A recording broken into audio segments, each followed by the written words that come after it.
Hey there, hi there, ho there out there in spray wash land. Hey, just to give you a quick update, Ray will be joining me just a little bit late again. He's having some computer malfunction issues. I think he says it's computer malfunction issues, and I think it's more vacation just coming back from issues because, he was on vacation for like what, 3 or 4 days. And so he's probably his brain is malfunctioning, not that his computer is malfunctioning, but that his brain's probably malfunctioning from actually having some rest, relaxation, and time off. But he will be joining us. He'll just be a little bit late. Said he shouldn't be more than about 5 minutes late or so. But so before we get into all this, want to give a quick reminder about the huge convention coming up August 17th, 18th, and 19th. And don't forget the classes there. If you're looking to register and sign up for the spray wash classes, if you are a pro member, don't forget to send an email. We're getting ready to send out an email blast, and we'll have some links in there. But send an email to info@spraywashpro.com letting us know, especially for the last class of that, which would be the metal roof cleaning and specialty class. If you were there as a pro member the last time and we did the metal class, it was really, I think it was great. I don't know if Joe's going to be there this time around, but he was a great resource for us while he was there because he's got a lot of good knowledge in that. And so, I mean, I hope he's going to make it. I don't know if he is or not. But so anyhow, again, for those of you, I'm seeing that the numbers are going up now, joining me. Ray will be here in about 5 minutes or so. He's running a little bit behind, says he's having some computer issues. He'll have to come from his phone. And I think it's because he's been on vacation. But anyhow, I do think this is a really important topic because it's about the heat. And right now, man, so there's two things I keep seeing a bunch of pictures of. And we all know what those are. It's either the thermostat in the truck, so the temperature is rising, or it's the gas pump from the truck, right? Because both are insanely high at the moment. And then I had a discussion with somebody that was talking about, the whole greenhouse effect and global warming and all that kind of stuff. And I'm not a big believer in that. Do I believe that the world is changing? Absolutely, I do. But I believe it's been changing. And I don't necessarily think that it's the global warming thing. I don't want to get into all that. But and I also talked to somebody else here really, really recently, and he was doing a roof. I'm not going to mention the name just in case he didn't want the information out there. But he was doing a roof, and while he was on the roof, I think he said it took him longer than expected. I think part of it was because of the heat, but the other part of it was I think he wasn't wearing his respirator like he normally does. So the heat, the fumes, you got to remember that's poisonous gases that are coming up, right? And so, he ended up just feeling like he was going to pass out. He came down and ended up, they called an ambulance on him. And when the ambulance got there, they said he was having a heart attack. Now that the one doesn't necessarily beget the other, right? I don't think that a heart attack comes from the heat. Maybe it induced that, whatever. And then later on, come to find out, they said he had a heart attack. I think the emergency room said he was having or had had a heart attack. And then he went to his follow-up doctor, and I might be getting some of it a little bit wrong, and come to find out that the doctor said he didn't have a heart attack. But point still being the same, that the heat, and again, I don't think it's the heat that did it. I'm not trying to say that. But what I am saying is that the heat can be overwhelming, and especially right now. So I personally want to cover really two types of heat, because I think we're dealing with the heat of the outside temperatures, but then we're also dealing kind of with the heat of competition going up, and then kind of doubling back to what we talked about a little bit last week with recession fears and all that. And so I think there's heat from competition, and then there's the heat that is just exhausting us out there. And luckily for me, I don't have to be out there quite in it as much as I used to. And I find myself now when I go outside, I feel like almost like a wimp a little bit, because I don't spend enough time out there in it anymore. And so when I go out there, it takes me a little bit longer to acclimate than it might you if you're out there doing it all the time. And I want you to think about that too. If you're a business owner and you've got your guys out there working in the field, and you're used to being inside, maybe going out and doing some of the estimates and that kind of thing, but you're not necessarily out in it anymore, and the guys are. So keeping them hydrated is super important. And I think that was the other thing with the person I'm telling you about, the heart attack issue, was that he was severely dehydrated. And that was just from a few hours being up on the roof. And again, I think he said it took him, a lot longer than he had anticipated being up on the roof. But nonetheless, by the time he came down, and I think, matter of fact, he couldn't finish the job. That's what it was. He said he couldn't finish the job. And a lot of that just from being overheated. So first of all, hey, Wild West, great to see you here. Anthony's in here. Again, Ray will be joining us here shortly. Let's see, we got Big Rob. Mr. John Sacco is in the house. MTH is back in the house. Wild West again. Let me see if I can go down because I'm, let's see. Anthony says, I'm in Southwest Florida, and this heat is no joke, especially while on a roof. It is tough. Man, I'm going to tell you what. I mean, so Southern Florida, and just like here in Louisiana, I mean, you guys kind of also have the salt air coming in, and we don't necessarily have that where I'm at, but the humidity is super, super high, and it'll just drain you very, very quick, and you got to keep up with that. Let's see. MTH. Sup, John? Rusty is in the house. Hi, Dougie Doo and Dr. Burke. Dr. Burke is running a little bit late. He'll be joining us in just a few. Nicholas James says, I remember a couple of years ago, it was random to have a day in the hundreds last week alone. We had 3 days in at least the hundreds and more to come. So y'all, something is definitely changing. Absolutely. And that's kind of the point. And Landon Shagan is the one that kind of, helped put this thought into our heads about doing this. So, because it's getting super hot every year. It seems to the summers are getting hotter. Winters aren't necessarily getting colder. We have some colder snaps, but a lot more heat in there. So I also think that, because we're not having those cooler temperatures. I'm going to tell you a little quick story. I was a commercial diver by trade, right? And one of the things that was odd was we would dive into the water. You'd go into the water, and let's say you're working at 5 feet. That 5 feet would be really, really hot water. Mr. Ray is joining us. Then you would go down to, say, 20 feet, and the water would get cool or cold. Then you would go down to 30 feet, and it would get warm. And then you'd go down to 40 feet and get cool. And 50 feet, and it would be warm. And it was really strange to me because what would happen is the summer sun would heat up the water. And then as the winter came, that water level would be hot. And then the cool air on top would push that warm water down, right? And so it would build these layers. And it's kind of where I think we're going with the heat indexes that we're having. And we're not getting cooled down enough, I think, a lot of times in winter. So I do think that we're seeing a lot more heat than we used to see. What do you think about that, Ray?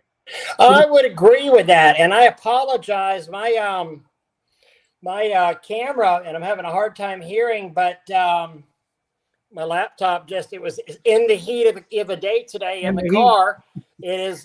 It totally discharged the battery, and now I'm here on my iPad, and this is about the most cumbersome thing I've ever done. So, you're saying that the heat drained the battery. That's exactly what it's doing to the guys out there that are working it.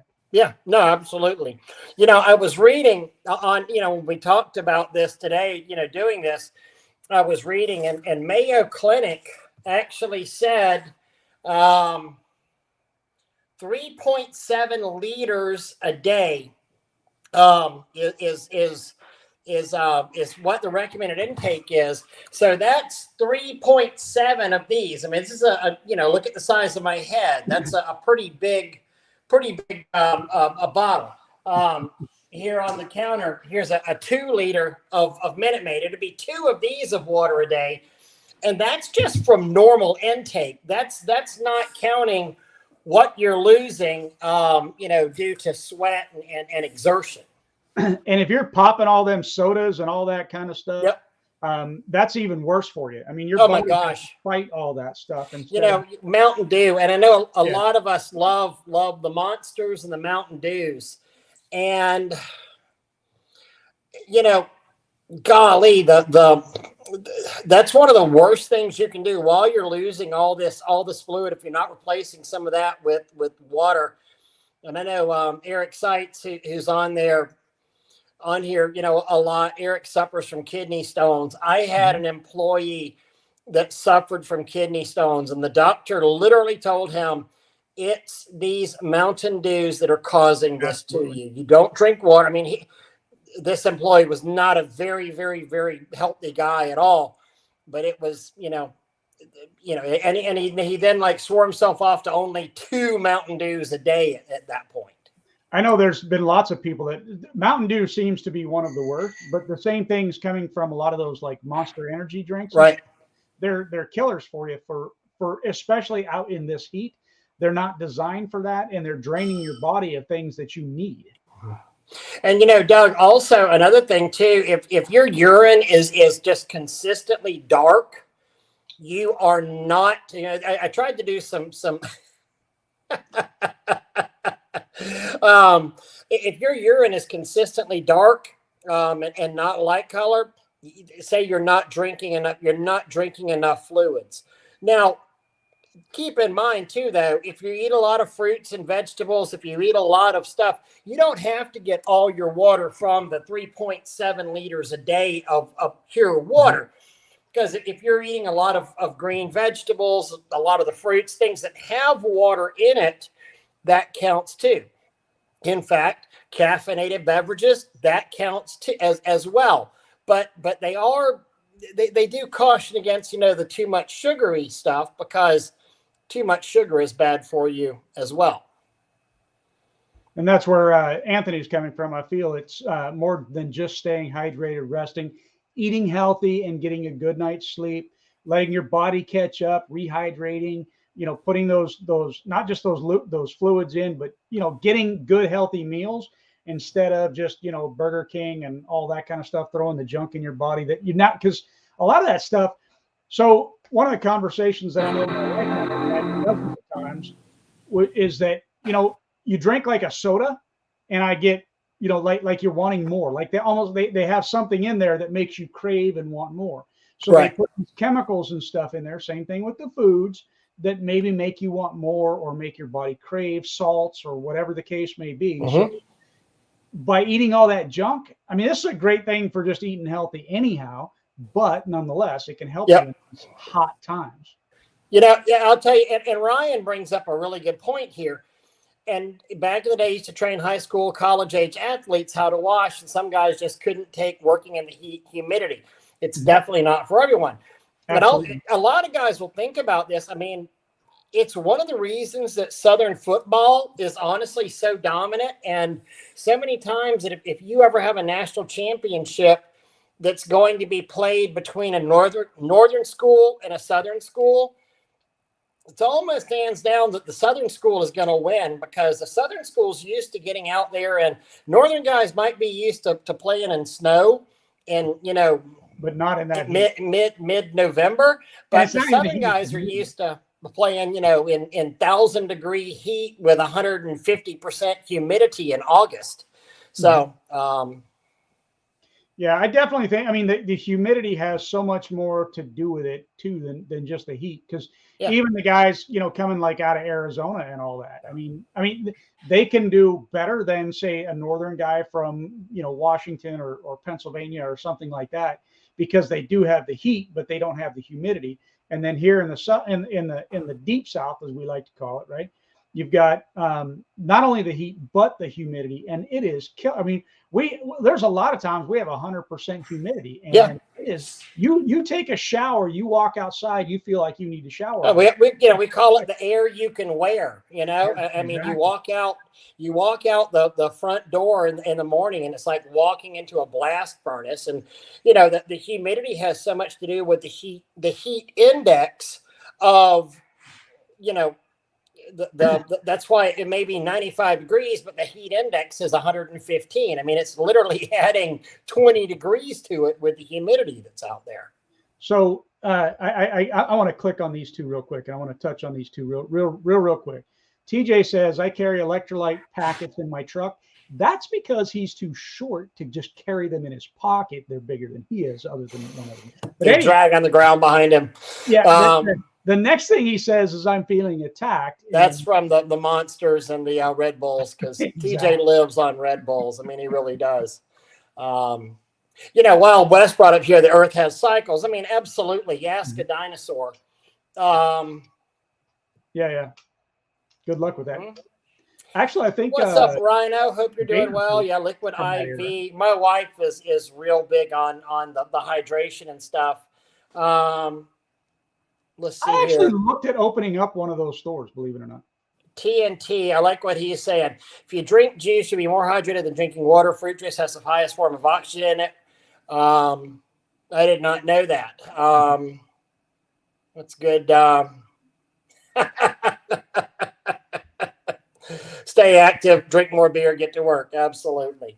Yeah. But one of the things, and I had an extremely good friend who a lot of people know here, and I'm not going to say his name, and he reached out to me one day, and just I got a message on there, and it said help, and I didn't know what, and of course I got that message about 30 minutes after it came in. The message said help, and it was him literally texting me help from a job site just before he fell out into the pool. Wow. And he got, as we call it, bear caught, which is, a little heat exhaustion there, and passed out, fell into the pool. It could have worked out real badly for him. Luckily, I think the homeowner was there because he worked alone, got him out, and he was done for the rest of the day. But that heat exhaustion is bad stuff. That's a valid point too. I think when we're talking about these things, you look at it and you say, especially if you work alone, okay, because you have nobody there. I think it's really important to know the signs of heat exhaustion, heat stroke, those sorts of things. But it's even more important if you're working alone and you're getting yourself to that point. Especially like if you stop sweating, you really need to deal with that. You need to deal with it now, kind of a thing. So working alone, you really got to. And another thing to think about is, I know a lot of guys like to take their towels and they dip it in like the buckets of ice. To take their what? In the buckets of ice, and then you put it on your head. And that can actually even throw you into shock. You need to try to avoid that, even though it might feel good, right?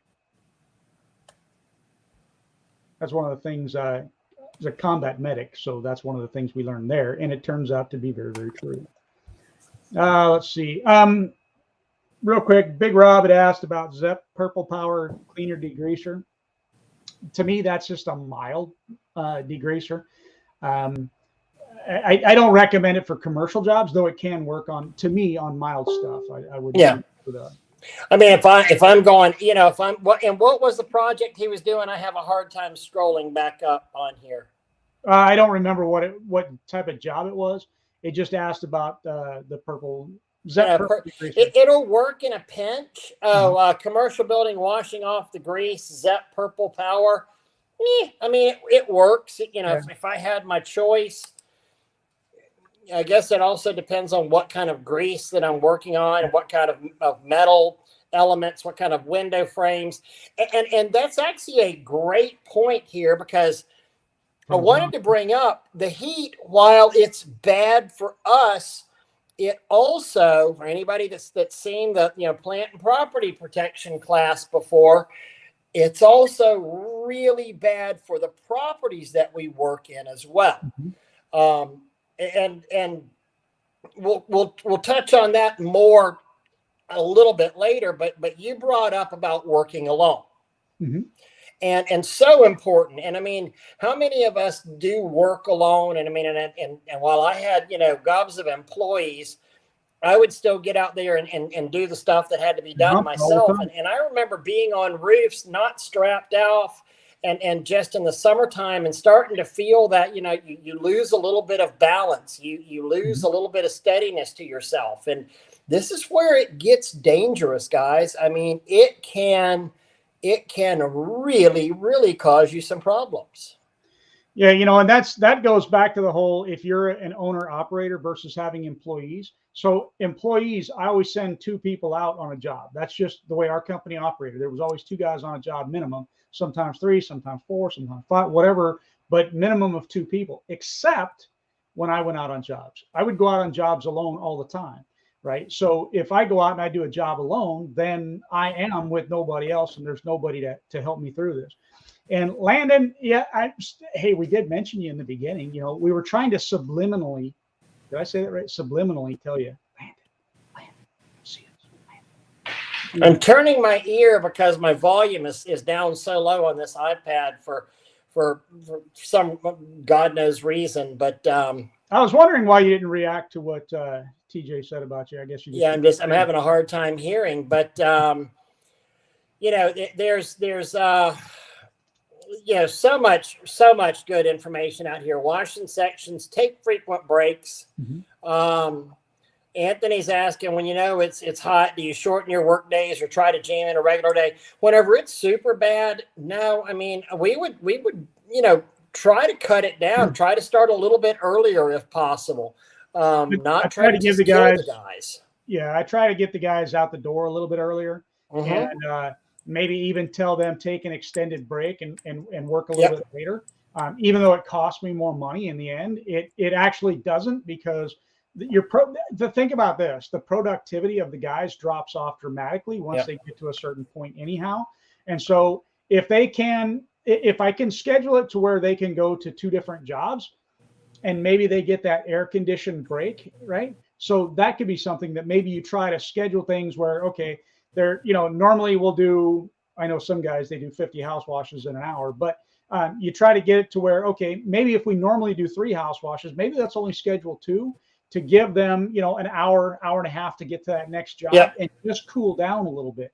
It might take a little bit more time to get rolling because now you're cooled down. You got to step back out in that blistering heat, but you acclimate pretty quickly again. But they need that little bit of extra time and that extra break. It'll give you better productivity. I want to go back to this, and we'll hit this about Ryan. Pouring cool water on your wrist can cool your blood to your brain. Yeah, John saw. I want to hit Brian's comment here in a minute when we start talking about the property. Have something on your neck that covers your arteries. Heat can cause blood clot, not reaching your brain. Yep. Lewis, 2 summers ago, fell out standing a dock in a lake. Hospital 4 days to rehydrate. Yep. Now hydration packets and pickle juice are my friend. And, we just had, you and I were trying to remember, but someone that we're close to literally just had the situation where they thought they had a heart attack and it turned out it was just very severe dehydration. Well, and if I remember correctly, the way that goes is that, and I was telling that story in the very beginning, and that was that the ambulance driver said you're having a heart attack, and even the ER, I believe that's how it goes, said he was having a heart attack. Right. It wasn't until he went to his doctor and they ran some tests that said that he hadn't had a heart attack, but everything was showing. He did have a heart. Correct. He did have a heart attack, and it turns out yes, he did have a heart attack, but he actually did. Okay. Yeah. And I mean, again, like putting the things on your wrist and your arms and your legs and all that to cool down, and on your neck, that's a really good thing. But again, just remembering, don't get too carried away with just sticking some ice stuff on your head. I used to like to do that. I used to like to taking my water in my hat, right? And I would take my hose, make sure the chems are out of it, spray it in my hat, put my hat back on, let the water run down and cool me off. Doing something like that's fine, but putting too much cold on you at one time, if you're can get you shocky, can throw you into shock. So diesel fuel soot, I think traffic going by, got it booked for Thursday. You're probably going to be fine if it's that. Whatever we said, when I first saw grease, I'm like, I don't know if it's going to do. But if it's that, the butyl of Purple Power should do fine about removing the. Diesel soot's not generally that bad. Yeah. It can be, but it's generally not that bad. Rusty brings a really good point here.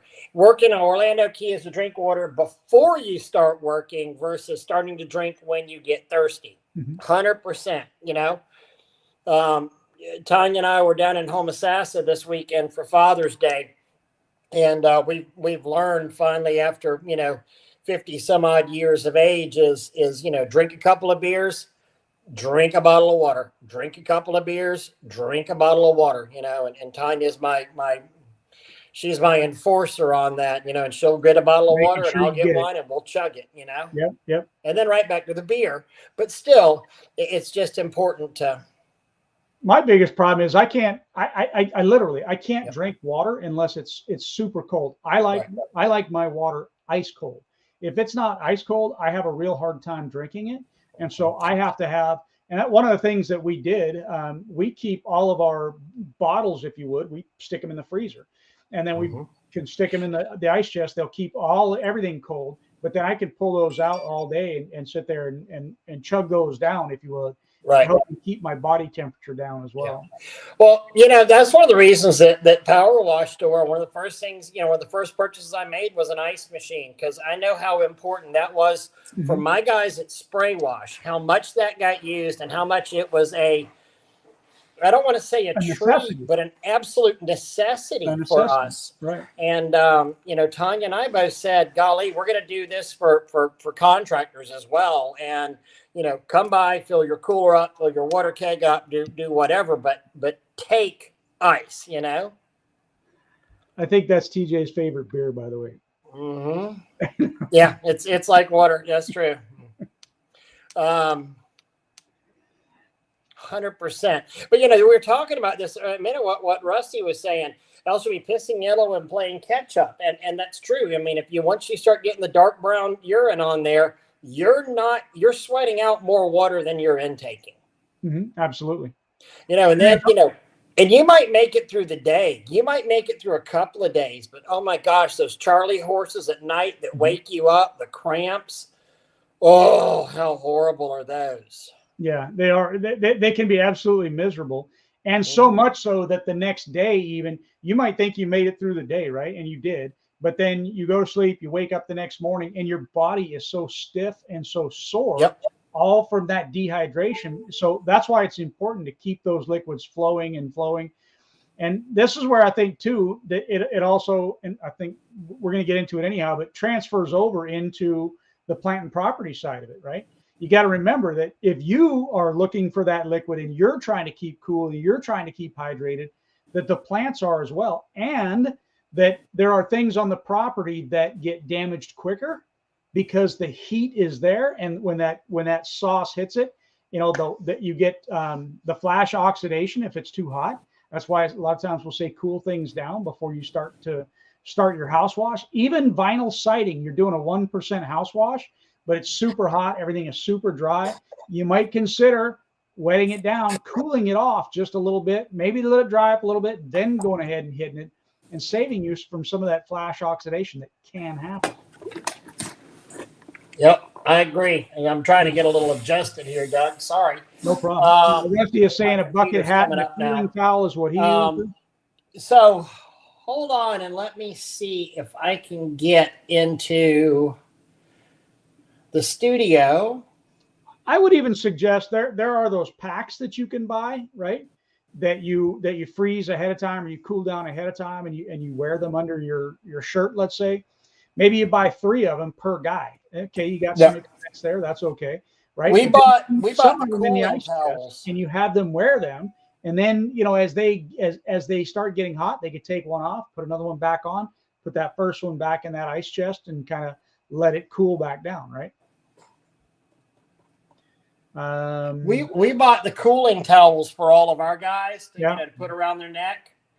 That was real handy for all the guys. And something else to think about too, Doug, and this is for people our age to think about. And I know the young guys don't think about this, but quite frankly, skin cancer is a real thing. Yeah.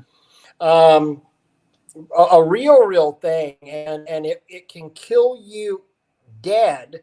And please wear your protection out there. Yeah, and I've never been one for doing that. I've never.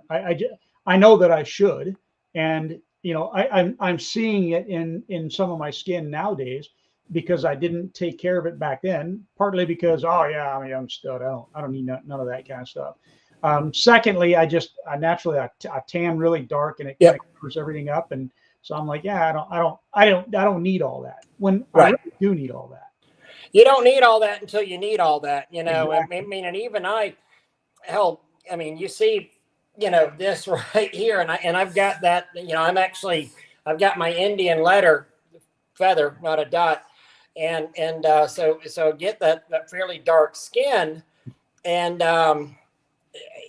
but you know, I've known too many people that have, you know, died from you know and you know, whenever I was younger in my 30s, my 40s, I'm like, whatever. But you know, now finally, again, once I hit about 48 years old, I think I was confronted with my own mortality. I was like, you know, sunburns kind of suck, and working out in there day in, day out.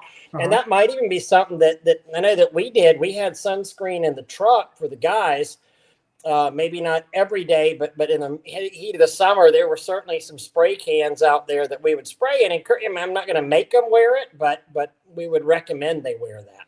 You know, it's funny, Ryan. I've done the same thing. You know, you hear it coming up and down the streets, you know, in the summertime.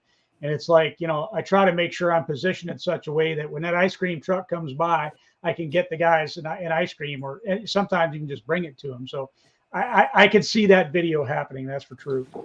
Anthony brings up another great point. Moisture wicking shirts, board shorts, also a straw hat, always proper work attire too. So the moisture wicking shirts are phenomenal. You got another one coming in. That's what's going to give us all that echo, Ray. I think he's switching to a different platform here. Here I am. All right, so I'm gonna kick the other one out. Make him go away. There, he's gone away. There. All right. So the proper shirts are extremely important. And this is where, you know, when you talk about, again, I'm going to boil this down as a business owner to the dollars and cents of it, right? If you get all the cotton shirts, I don't want to spend the money on those shirts. I don't want to spend the money on those shirts. But those moisture wicking shirts that allow that sweat to go away and help keep you cool and all that, those help productivity as well. So if productivity is higher, the shirts pay for pay for themselves. Well, yeah, I mean, what costs you more, a $50, $60? Yeah, that or missing 3-4 days because of a heat stroke, or drowning because you fall off or you fall in a pool, or breaking your damn leg because you fall off a roof, or remember this, whenever we get hot and tired and bothered, we don't think as well. We're not as nimble. We're not as quick. And it's kind of like whenever you're drinking, you may think you are, you may think, oh, I'm just as good as, you know, hot and sweaty as I am, you know, but no, you're really and truly not.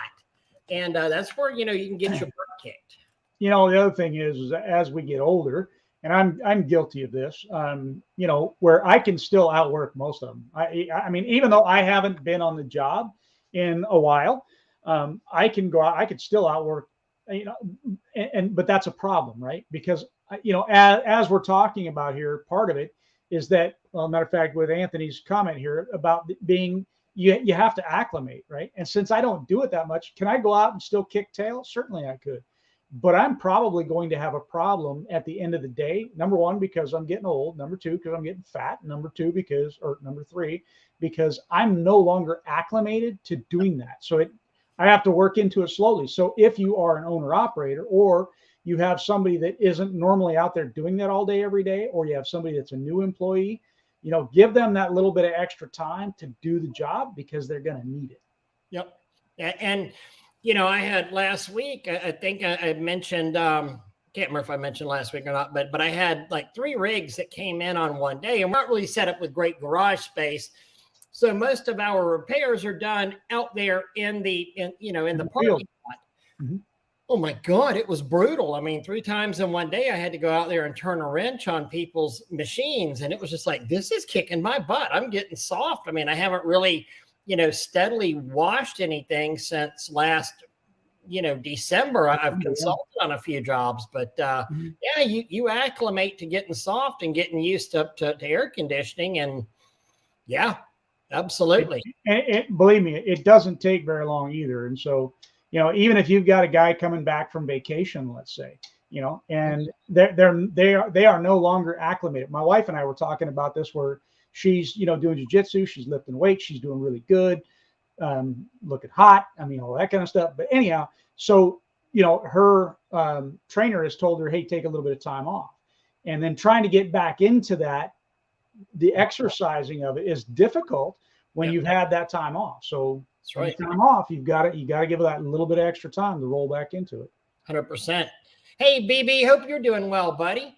I love this from Ryan. Maybe having company issue coolers, lump boxes. That was one of the things that we bought. Everybody that worked for us, they got a 1 gallon Arctic, not the Yeti, but the Arctic, steel cooler. It got monogrammed with their name on it. They could decorate it however they wanted to. It wasn't a loaner. It was theirs, but they were expected to have it, every day. Every day before my trucks rolled out, there are ice chests in each truck.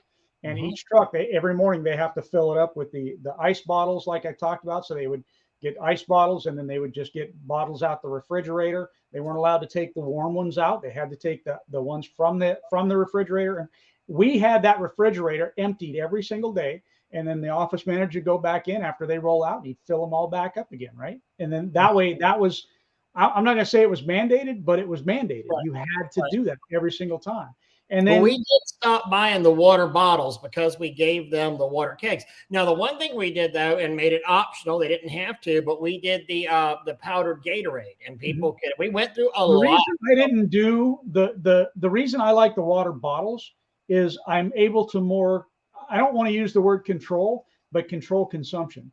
So if every day they come in and I'm not seeing that water going out, then I know that they're not drinking enough water. So that was more a mental cue for me to know that truck isn't taking enough water on every day, and they need to be doing that. And you're right. I mean, summer is proactive versus reactive is cheaper than workers' comp claim and medical bills. Absolutely. And you think that, okay, well, I'm not going to have a workers' comp claim on that. Actually, absolutely. You can. You can, and you will whenever, and it won't end well for you. I mean, it really won't. I mean, that's why we pay this insurance. But and I say it's not going to end well. It's not like you're going to get sued. I mean, this is what your workers' comp is there for. But you're going to understand, guys. Workers' comp is the best thing in the world, but it's making a deal with the devil. The best way I can describe workers' comp, because here's what happens on workers' comp. I get bear caught. I get some heat exhaustion. I have a heat stroke or heat whatever. And my guy has to go to the walk-in clinic, and the doctor's going to tell him, "Oh, are you workers' comp?" Yes. Yay! 40 days in the hospital. And so they're now going to go in there and say, okay, well, I want you to take a couple of days off. And we need to see you again in 2 to 3 days. Here's your order for your thing, or maybe you need to take a week off. No duty or light duty, you're either you're assigned to light duty or you're off. Well, how many of us actually have a light duty thing we can do in our office? I had an employee that suffered a chemical burn, and he was not allowed to spray. And they said, okay, light duty. And, it was like, okay, but what do I do? What do we do with light duty? But they literally kept this man out of work. It was either for 3 or 4 weeks waiting on the cap. And he was, after a week, he's like, God, I should have never gone in there. I feel great. Yeah, he can say all he wants. I'm ready to go back to work. But I can't. You're not medically cleared to do that. You're not medically cleared. And I get in trouble if you're not medically cleared to do this. You have to follow the rules on that, even though it sucks, right? And they have to follow the rules. Absolutely does. It sucks. Hey, Jerry, hope you're doing well today. But yeah, it's I mean, it's just, Workers' comp just absolutely. I mean, it's wonderful. It's a great insurance policy in case of something really tragic happening. But it just sucks for the smaller stuff because you might feel fine. But so I would say it's a blank check for the insurance and the doctors. Now it's going to be a week for the doctor to check you out. Okay, we need you to come back. Okay, let's see. All right, well, I think I still would like to see you on light duty. I may need to see you one more time on there. But when you file the workers' comp claim, and this is important to understand the laws in your state. And tell them, every place is different with things. You understand that, like in Florida, you understand if you file the workers' comp, you're automatically going to get half salary, not full salary. You're going to get 1/2 of your salary. And even if you feel wonderful, if you have stitches on your hand, if you tweaked your back, if you did this or that or the other, until that doctor says you're okay to go back to work, I cannot get you back to work. Absolutely. And in a lot of ways, I mean, so, and even for the guys, and I know we've had some people that I would dare say are going to play the workers' comp game. A lot of times they're really sadly disappointed when they get half. Oh, wait, I don't get paid. I don't get paid my full amount. No, not in Florida. You don't. I don't know if your neck of the woods is that. So, I think ours is full because I had a guy that, and he was definitely riding the train, if you would. And right. Matter of fact, I had video because I had video cameras in my shop, and he's supposed to not be able to walk and move and do all this stuff, and they put him on light duty. And so I put him just sweep up the shop. He was jumping over ladders and he was dancing and doing it's all on video. It's like, really, dude? Come on now. Thanks. Hey, before we go too far, I want to go back to this one just because Ryan also says something about first aid kits. And man, definitely you want to have your first aid kits in there. I don't know which one you clicked on, Ray, so you might want to click on it again. Oh, I'm sorry. Go back to it. My bad. Oh, no, I clicked off of it. I'm just saying I wanted to make sure I brought that back up because to me, first aid kits and having those packs that you can crush and cool and even the heat, the ones for heat, like especially towards the wintertime, I think are important to have. And you also want to have a first aid kit that has everything in it. And even have an inventory of the items in there, maybe even a sheet on the top that when they take something out, they have to say, hey, I took this out in the date so that you can keep track of. And, some people say, well, yeah, my guys don't want to do that because they feel like I'm, checking in on them. No, it's because I got to keep it. I have to keep that stocked and I have to keep it properly stocked. Yeah, I got to know what's missing. That's part of it, and that's part of, you need to understand what is the OSHA requirements for a medical kit on here. You need a portable eye wash station. Now it could simply be a bottle of saline with an eye wash cup on there. But in our business dealing with chemicals, you need a portable eye wash in your vehicle. And I would assume for extreme heat, Matt, and you've got your employees out there in extreme heat, you probably, it could be argued if somebody wanted to take you to court for improper work conditions or something. I think it could. Holy crap! Are you still there? Yep. Okay. I think it could be argued that if you did not provide certain things or those, you could find yourself on the receiving end of it, I know one of the arguments that we heard before was about, dude, you got a hose pipe right there. So that qualifies as an eye wash station. Well, think about this though. First of all, especially out right now in the heat and you're not thinking correctly and you spray some stuff in your eyes, and your guy goes over and grabs the first hose that he can find because he can't see maybe, and now he's spraying more sauce in his hose. And some of us use the same type or size hoses as we might use. The only thing different is the gun on the end. But if you're got all that in your eyes and you're just not thinking correctly, you could grab the wrong gun. You use a Gilmore sprayer. I use a Gilmore sprayer. What is a Gilmore sprayer? Gilmore sprayer is what you put on the end of a hose pipe to water your yard with. Okay. He grabs that thinking that it's something to rinse his face off with, yet it's a roof mix, right? So that's why having those eye wash stations is super important. This time, I think he's gone until he gets back on his phone. I think he probably was on his computer, had it all set up, and he thought that it had a good enough charge when it didn't. So hopefully he'll come back in on his phone. But, that's why it's important to make sure that you do have a good eye wash station. And if you can get those little things, they're an eye cup, right? And they go right on the end of a water bottle. And so you can sit there and squeeze that off. And if you've got somebody that's maybe even prone to it, maybe preload one, right? Have it there ready with something over the top so that they have that eye wash station ready and available to them. Wild West is saying light duty equals admin duty. Yeah. But the problem with that even is that there's some things I don't want my guys doing certain admin duties, right? So I might just take them with me, or I might have them, I might have them even do training videos, sit and watch training videos, right?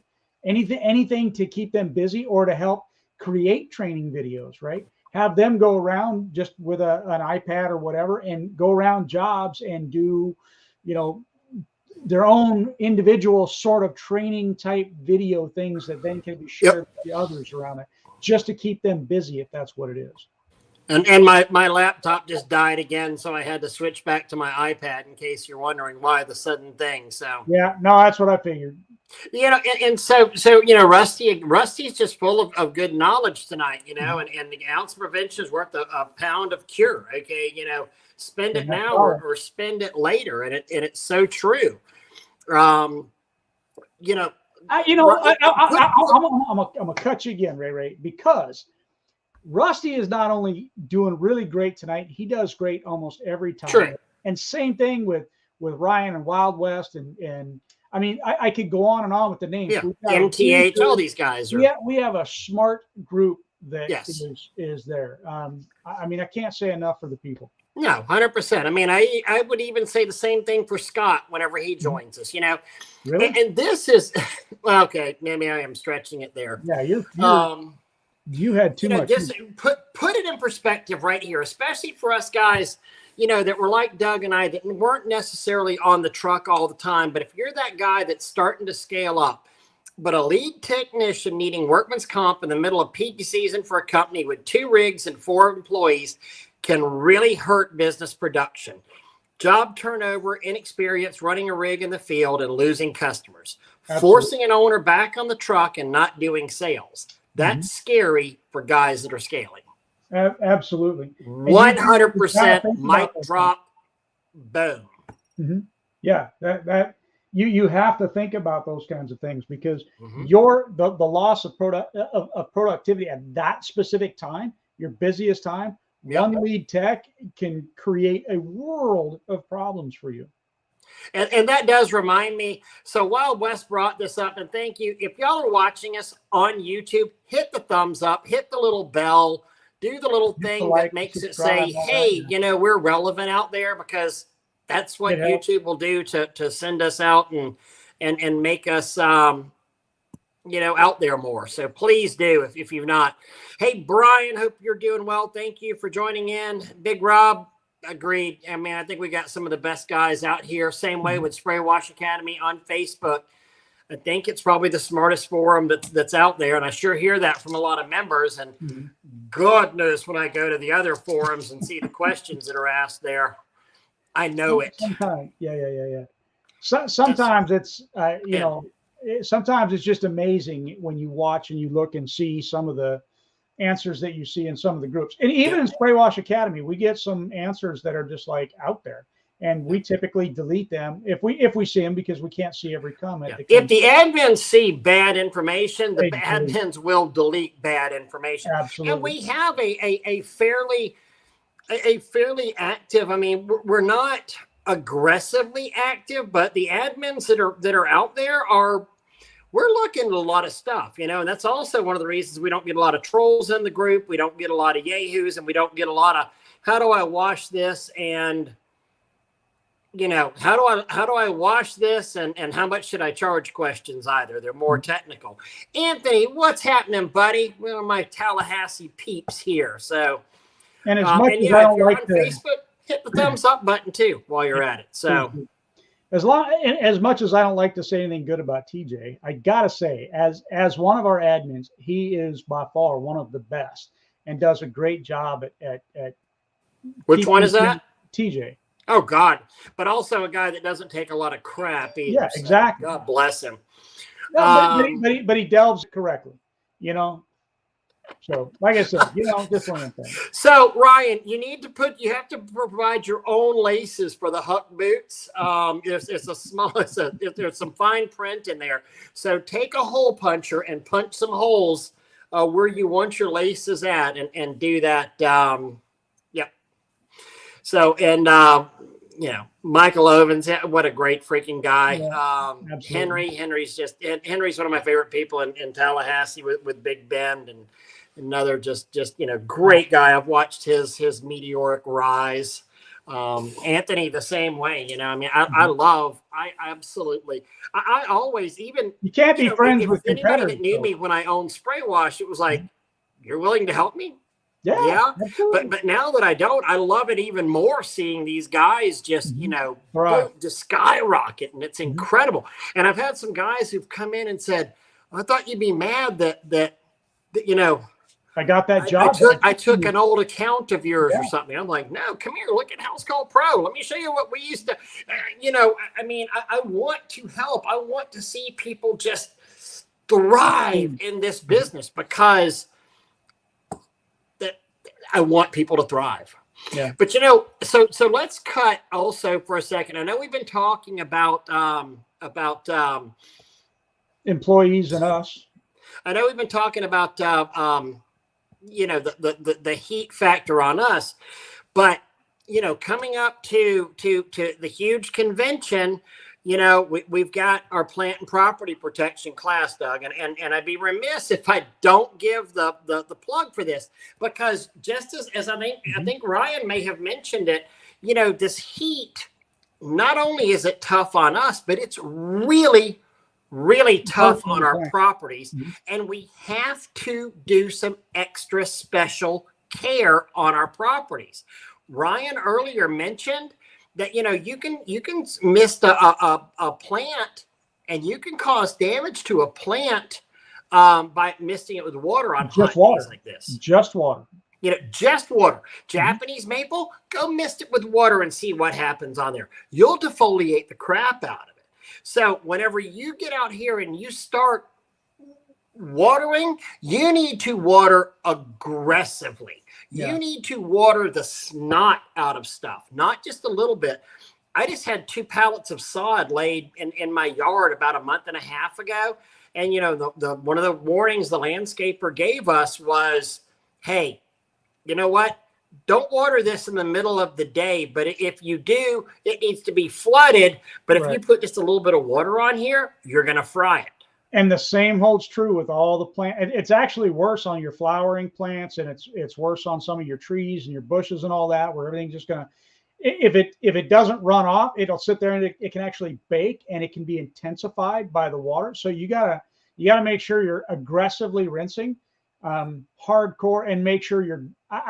So one of the things that going back and mentioning that is that if you ever notice, Ray, and I didn't think about this till just now, honestly. So almost every single year, when do we start getting, man, I don't know what happened here. I don't know what happened. I don't burn these plants. What happened? I don't get it. I did the same house wash mix I always do, and yet for some reason these plants burned. It's because we're not paying attention to, hey, the heat index has gone up. The sun is out. It's the angle of the sun. All of it has changed. And well, Doug, just like the heat's kicking our ass, the heat's kicking the plants' asses too. Yeah. Ryan brings up a good point here. Strategically working in the shade on certain properties with delicate landscaping. Hell, not only that, commercial buildings. I used to, I would just get so aggravated at the guys when we were doing a big commercial building, and I would get up there, with tons of windows, and the crew leader would start on the east side in the morning, and he's spraying the building, and I'm like, dude, you know better than this. You're spraying this. You've got 1,000 reflective mirrors, and you're spraying SH on everything, and it's just baking on. I mean, whenever we've got hot sun on reflective windows, let's start in the morning on the west side and work our way against the sun, not with the sun, because now whenever you get to the west side, you're going to be fighting the afternoon sun as well. We've got to know your area and know how the sun rotates around and how your buildings are going to cast shadows all day. And if you know where that is, you work that shade as it's going around. That's going to help you. Not 100%. Oxidation. This is where we need to cool down our surfaces. We need to cool, and I don't mean just cool down metal roofs. I'm talking about siding. We need to cool down the vinyl. We need to cool down anything that's on the eastern and western exposures. Virtually any paint can oxidize on you, right? So and any vinyl siding can oxidize. Exactly. And any hardy board can oxidize. It all can oxidize, especially whenever take for fun. Go to Harbor Freight and get a digital thermometer. I think you would all be shocked if you sat there and went beep right in there. Doug, we did that in Spray Wash Pro. We did the well, you did it with the landscaping on plant and property. But, we also did that on a TPO roof to show, we did a video in Pro on that, showing that, it was like a 30-degree difference on a dirty. Absolutely amazed. You know what? That's a really good idea. And I think it's something that I would encourage you guys to do with your guys, right? If you go out on a job, get one of those digital thermometers, right? Go out on a job and take some temperatures in the middle of the day. Take a temperature on a plant and see what that plant's temperature actually is. And take a window frame. You're not necessarily going to catch the glass pane. You have to have something there that helps it catch it. But the windows, the window frames, the plants, everything around there. Take your different temperatures, right? You're going to be shocked at some of the temperature points that reaches to, because when we're talking about, it's 90 degrees outside, that's ambient temperature. That's not what the sun is baking on. You ever walk up to something and you put your hand on it and it burns you? It's not burning, right? It literally will burn your skin. Burns you. What does it take to do that, right? So take those temperature readings. Even if you don't do it for yourself, do it for your guys to help them sink it into their brain. Oh, wow, I can't believe it's that hot. Yep. I want to hit this one from Wild West. Can we get a rundown on your SOP on a SOS employee call? Absolutely. Do you need medical attention? Call an ambulance. Absolutely. That's my, what's going on here? Well, no, I think he's okay. Listen, I don't want to think, do we need to drop hoses and take, is he what status is he? Well, he's just really, really, really feeling, drained. Okay, I want him to go sit in the truck, turn the air conditioner on, drink some fluids. Is he still sweating? Is he stopped sweating? Is he laid out in the yard? Call a freaking ambulance. I'll never be pissed at someone if they cost me money doing something silly that's going to help. That could. Right. I would much rather that happen than something horrible happen to an employee. But your standard operating procedure is take care of the employee first. I don't want to say your standard operating procedure should be to get medical attention, because if they don't need it, they don't need it. But to address it right quickly, and if it's needed, and not only that, right? No, I'm not saying call it, but tell the crew leader needs to say, the crew leader needs a basic understanding of, what is heat stroke or what is heat exhaustion. And, do they need to go sit down? Do they need to be in the shade? Do they need to, You also need to be the brain that your employee isn't. And what I mean by that is simply this. When they call you up and they say, Ray's he's hot, he's not looking away, he's turning kind of pale or whatever. One of the first things you should do is get him out the sun. Let's get him, in the truck, air conditioning, whatever. Get him in the shade. because I had that call and I wasn't very far away, and I go over to the job site to check on. They're literally sitting in the sun. I'm like, why are you guys? I mean, if you guys are having a heat problem, why are you sitting in the sun? And the guy was really, he was just distraught over the amount of heat that he had. So get him in the sun, cool him down. There's no problem taking a hose pipe and running water over the pants and cooling the lower extremities down and getting that blood cooled down a little bit, get him out the sun. So I'm just saying, use your brain because they may not be using theirs. Yep, absolutely, 100%. And but you need, but this is also Wild West. This is where you need to talk to this about your crew leaders. I mean, everybody's going to be different. I don't think there is an SOP for that, but you need to have it in writing, and you need to discuss it because every company is going to be different. And I don't know if you can address every potential medical issue that's out there. I need to look at it. We sell David Duramo's SOPs. It'll be interesting. I need to look at that and see, is there a SOP for a medical emergency on there? And if there's not, it wouldn't surprise me if he didn't have one. Yeah, because he was a former paramedic firefighter on there. Going back to Ryan, working in the shade, reschedule, wait it out, pay to fix, replace Ethel's orchid lilies, must survive. 100%, Absolutely.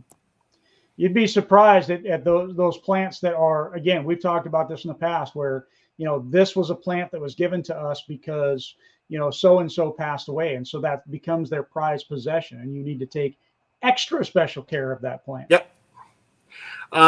Water before, during, and after. Been watering a lot lately. Also Tyvek. Who is that guy? Who was that guy that said, that first talked about Tyvek in the industry? I think he's some fat old guy that gray hair, kind of good hair, but it's gray. 100%.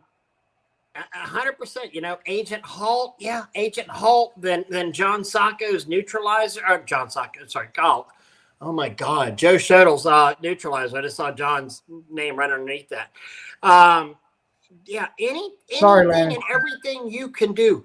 The house mix. If you've got a Galvalume roof, and hey, what are we doing at the huge convention? We're doing our pro. We're doing our pro class on the metal roofing. Metal roofs and other stuff. The specialty coatings, metal roofs and specialty coatings. I don't know why I couldn't get that out. The metal roofs. I mean, how many times have we seen things in other groups where people have shown like, oh, I turned this metal roof black, or just from my house mix. Well, yeah, because it's a Galvalume roof and you're spraying it literally in this middle of the sun at 4:00 in the afternoon. The metal's going to win, in that scenario. Absolutely. And it's always going to win. And you don't know when it's going to turn, where it's going to turn, why it's going to turn. There's no real rhyme or reason a lot of times. Sun will turn water into a magnifying glass and burn everything. You have got to soak. Yep. So I'm assuming that Amerigo's on here, but we're not seeing you on here. I'm not seeing you. Let's see here. 1:00 rule will be on the east side by 1 p.m. starting on the west side, working clockwise and finish in the south. The sun is, 100%, Michael. That's what we were saying earlier, 100%. I even had somebody come in the office, store the other day, and they said, oh my God, I cleaned a roof with like 15%. And I was like, yeah, it works. Yeah. You can, I was at 1.5 on the proportion, or I didn't realize. I was like, yeah, you're so hot out there. Remember this too, guys. It's intensifying. It's intensifying the bleach, if you would. Well, think about this too. You're literally spraying. What's the first part to evaporate? The water. You spray SH mix on a roof, the water part is evaporating. It becomes a much, much, much stronger solution than you're planning on doing. As the water evaporates, it was a 2% SH. Now all of a sudden it's a 3-4% SH because there's less water in there. The water just poof, goes evaporates away. off right away. There was that amazing picture years ago that was out there. I mean, so many of these guys there's so many new guys that have never seen it. But the guy was spraying the SH, and it was talking about the need for a respirator, and you could literally see the water vapors. Remember this picture? I think it was from the RCIA, but you could see the water vapors literally think evaporating. But think about it too. You're watching as you're spraying a roof. You're literally watching those gases come up, and if you get a good whiff of that, that's why I highly recommend anytime you're doing any bleach spraying, a respirator. Yep. But most certainly if you're doing a roof, and especially if it's the heat of the day, you're gonna you get a good inhale that just one time. You're gonna feel it in your lungs all day, if not for. And that's why we wear respirators on roofs. God knows you should be wearing respirators on roofs, especially in the summertime. You should be wearing them all the time. You should damn sure be wearing them in the summertime. Ryan, Ryan brings up a funny point here, though, but he's serious. In some ways, we should have those employee service meetings. We should have what we have on Spray Wash Pro that Agent Clean so generously donated to us. But your weekly meetings, we've got 52 of them on there. We've got a year's worth of them where you have your OSHA safety briefing with your crew on there. One of your safety briefings should be about heat stroke and heat exhaustion and proper hydration. What a perfect time, and what a perfect time to sit there and give your employees the water kegs. Or Arctic coolers. Absolutely. I want to touch on this one real quick, Anthony. It's never too windy for Tyvek, and I'll tell you why. There's ways of using Tyvek. I think we covered that in the plant and property anyhow. But if you take your Tyvek over, say, a bush, right, and then you drape it up on the two sides a little bit, you just fill that bottom full of water. And you can also take clamps. I've got clamps around here. You can take clamps. I think I got one sitting right here. Somewhere, and you can clamp right to the bottom of a bush, those kinds of things to keep, because I'd rather do that, maybe break a twig accidentally, than to kill the plant or to burn the plant up, kind of a thing. So ammonia capsules to be in your first aid kit. Garrett carrying packets of liquid, another one of my Tallahassee boys. Liquid IV is clutch at this time of the year as far as personal hydration. If the homeowner has irrigation, you ask them run an hour before you show up. An hour after you leave is extra insurance. Best podcast in the industry. Damn right.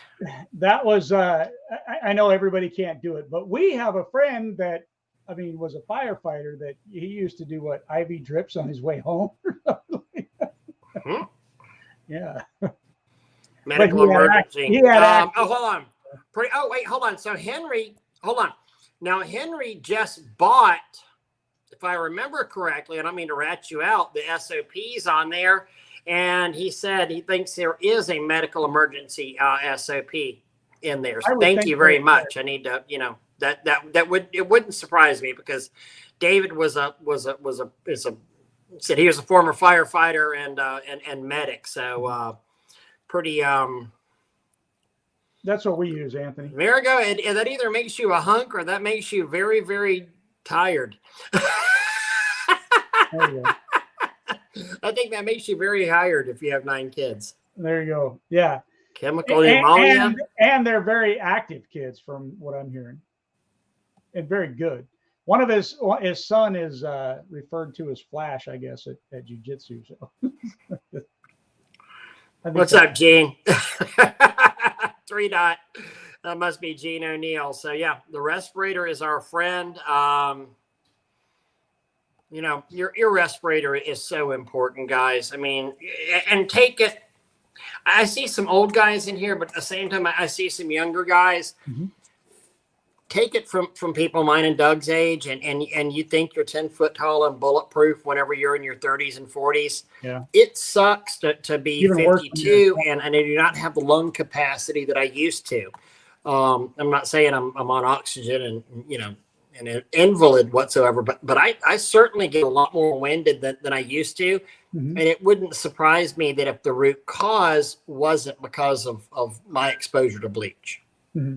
Absolutely. And I mean, I think that it's one of those conversations that I go back to that happened years ago, on the old forums that, somebody was going back and forth with somebody about, oh, you don't need a respirator. You don't need a respirator. And the end deal was the one guy that was really pitching the respirator and the other guy that was saying, I don't need one.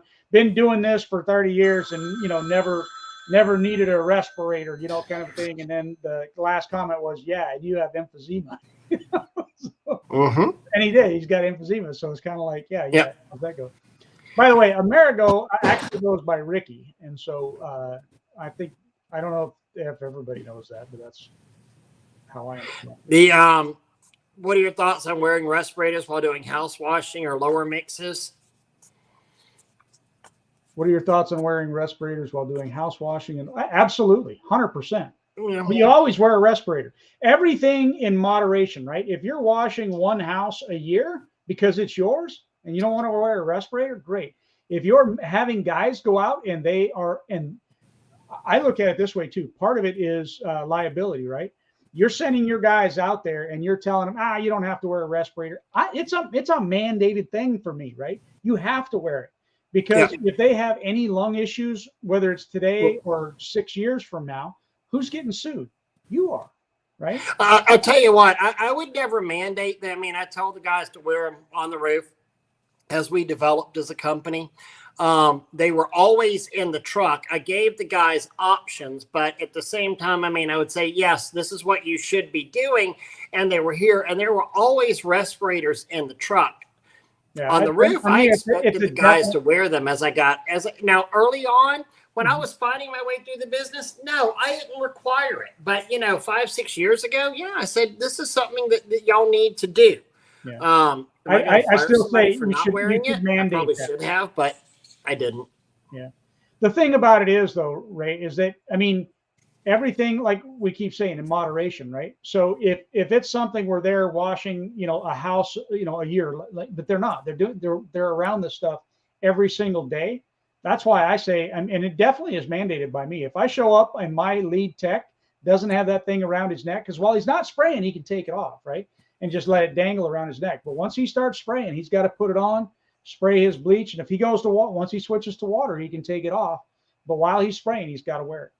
Yep. I didn't mandate that the ground guys had to wear it. That I didn't do. Here's Jim working every day. Gene brings up a good point here. Guys, from fumes on the roof is a challenge. You got to approach your spraying techniques differently to keep fumes to a minimum. 100%. What are you going to do? I'm going to get out there. At this point, heat of the summer, I'm going to start putting my extensions on my wands. I'm going to go and try to get stuff closer to the roof and not just get out there Gilmore gun and like a spastic monkey, just spraying everything. I'm going to try to get the stuff as close to the roof as possible. And I'm going to try to work with the wind. So I'm not wide I'm not spraying into it. And God knows if there's any wind, I'm going to get on the downside of that or the upside of that wind, not the downside of that wind, and spray where it's if I'm here, I want it to carry that. I want it to carry that and way. Remember, so that's not just for you, right? If the wind is blowing that way, you have to look and see, are there trees that direction? Yep. And don't be surprised if you get that phone call of, you guys washed my roof 2 weeks ago and my tree turned brown and dropped all of its leaves. Okay. You put that tree into shock and it did that, right? It's going to survive. It's going to come right back. It's going to look beautiful, when it repopulates itself. But we have that slide, in planting property. Even a house wash versus the sun. What's going to win? The sun. Mm-hmm. Absolutely. Every time. Mother Nature wins on everything all the time, no matter what we do. We put big concrete barriers up in front of the ocean to prevent the ocean from doing stuff. And guess what? The ocean still does stuff. Yep. Still goes wherever it wants to go. Yeah. Exactly. Wild West. Never piss in the wind. 100%. Yeah, and never piss on an electric fence or piss on a blade of grass that's touching an electric fence. Don't ask me how I know. Anyhow, all right, yep. And see here's Anthony's being smart. Anytime spraying any mix, wear a mask and gloves. Booyah! And if you yes, fix it. The one that I had, the one that Mark Carraro used to sell. I don't know if he even has access to them anymore. That one, and then I've had one of those, and they're all owned by Crystal Clean now. There was 3 of them that I found, but Mark Carraro, look him up on Facebook, see if he even has access to them anymore. They were amazing. And it was a full face. Yeah. Had the thing in there. It didn't fog up and sweat. It was really, really nice. It had some ventilation in here. Then there was another one that I found on Amazon. And then actually I got a gas mask, a real live gas mask at one point from that Knife of the Month Club battle box that actually worked fairly well on that. However, the only problem that I had with that, it wasn't an N95 filter that was on there, so you couldn't really go, yes, guys, this is safe to work with, because it was not a. And remember this about respirators, AGOV, organic vapor, acid gas, and you need a minimum of an N95 on there. Now, this is another thing that's weird. COVID made respirators get real rare. We carried them. For a while, we couldn't get any of them. What's that? I said for a while we couldn't get any of them at all. Yeah, we have a very good stock of them. Power Wash store. I think all the franchises have them. We have them. But a Gershom, disposable respirator that's good for 30, 45 days or so. We carry those that come in their own, carry pouch. It's resealable. It's not a full face. That's just a mask with the. Well, I can tell you, on it. we purchased all of our lead techs a full face mask. Right. And we got the good ones, so that they wouldn't, fog up on the inside. Yep.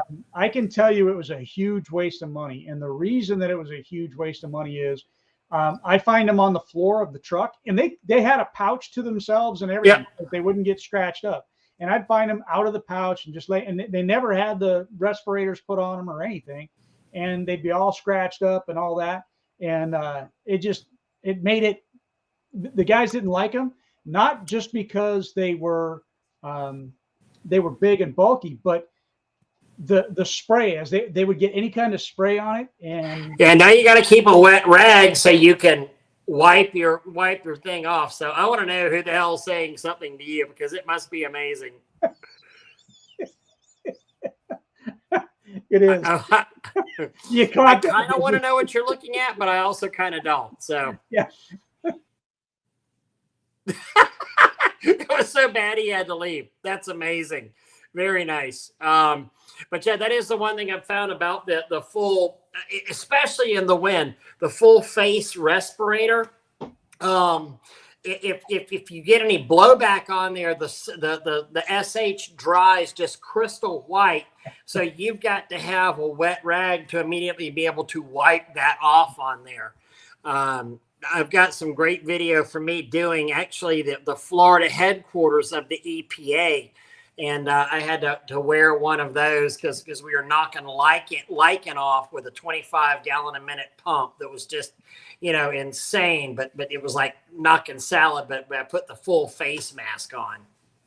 Yeah. So rinse your face shield, and all of a sudden you get your filters wet, and the filters stop working as well. Absolutely. Too, so and again, that was part of it with that full face thing, is that even though they could see out, and it was even big enough that because one of my guys, he wears contacts, and so he would wear his glasses sometimes because wearing his contacts, if he got anything in the eye. So he would wear the full face thing on occasion. But even with him, like you said, I couldn't, because as soon as I sprayed, it would get on the outside of it, and then I'm trying to wipe it, and then I'm getting it on, I get it all over my clothes, and I'm doing other things, and if I take the mask off, So with a regular respirator, they just unhook it in the back and then they drop it down and it hangs over here. With the full face thing, they can't. They got to take it off, and then what do they do with it?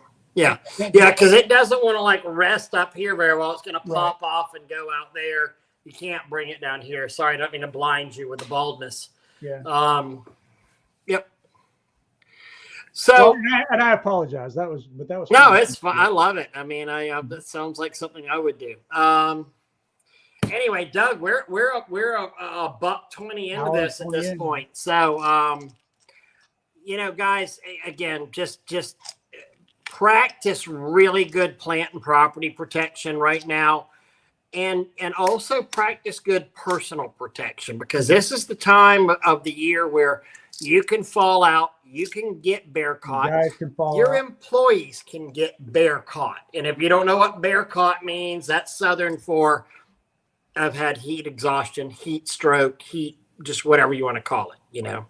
Even think about people walking by your job sites, because again, you know, the water is going to come out of that mix a lot faster, and they're going to get overwhelmed by the fumes and things like that. So think about all of those. Yeah, the evaporation is a huge deal with at this temperature. And when in doubt, cool every surface down. Spray your sidings down, spray your metal roofs down, hell, spray your shingles down, because if your chemical evaporates faster, and the water will evaporate out of it, but at the same time, the SH will evaporate a little bit slower. But if it evaporates faster than it can work, you're not doing yourself any good. You're actually going through more chemical than you need to. And you'll burn it up. That's funny, Ryan. Yeah. That's funny. So again, guys, we appreciate y'all's friendship. We appreciate your viewership. Make sure you hit your thumbs up if you're on YouTube or Facebook. Sound the alarm. We appreciate y'all.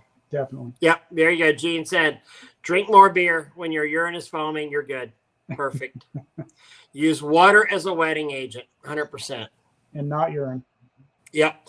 That actually reminds me, and this next week we ought to talk about this, Doug, but I have had two separate people report to me that they're using, you know, and I never used it that much because I'm like, well, bleach is cheap.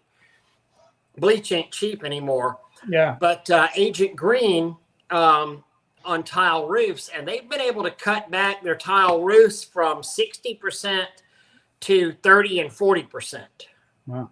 On their tile roofs by using a bleach enhancer or a bleach booster out there, which winds up being huge, not only for the cost, but then also for the danger aspect of it and what you're kicking off onto the ground and what you're breathing in. But we'll talk about that in a week coming up. There you go. That would absolutely be Matt Cooper just said it. Keep all surfaces cool with water just before cleaning it. 100%, Matt. Guys, thank y'all very much. We appreciate you, and we will see y'all next Monday. And y'all know that Doug and I are always available to pro members. Just reach out and ask us your questions. Appreciate see y'all.